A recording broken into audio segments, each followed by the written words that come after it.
The wych elm bow that I made about a month ago spontaneously exploded, probably due to an excess of heat treating and bending and what have you.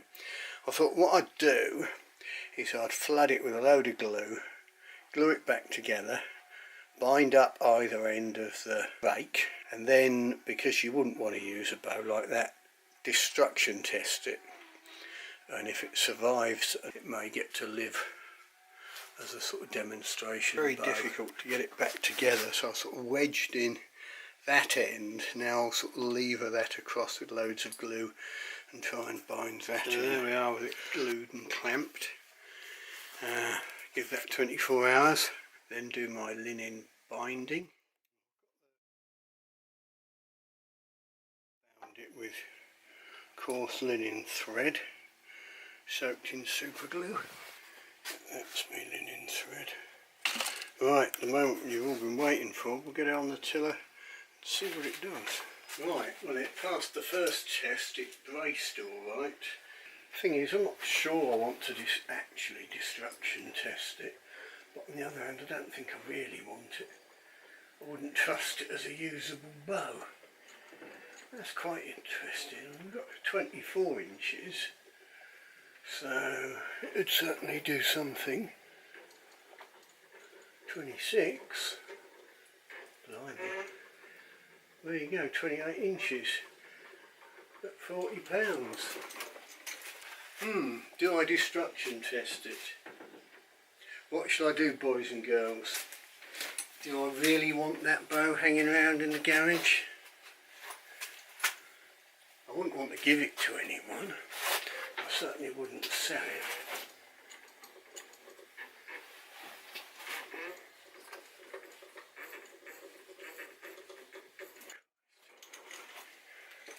Well, that was 30 inches. Right, I reviewed that video and it was only about £43 at 30. Well, that's not really any good to man nor beast, is it? So to hell with it. We'll go for broke. Literally.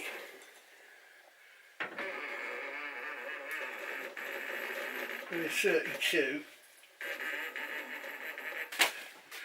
That's 33 inches. I mean, what have I got to do?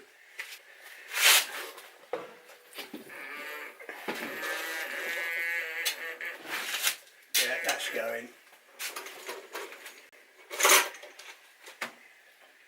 Yeah, you see she's going there. The reason I don't let it actually go bang is because the scale will fall down, hit the floor, then I have to rebuild it. But I think we can call that destruction tested. I think it does show that, you know, the break was about that. We can see how long the break was. And the linen thread obviously does do what I suggested it might in terms of adding up the breaking strain of all that thread. You know, there's people say, oh, linen, but you know, whip it with linen thread, that's not going to do anything. Well, I think that definitely proves that a linen thread binding is a useful thing.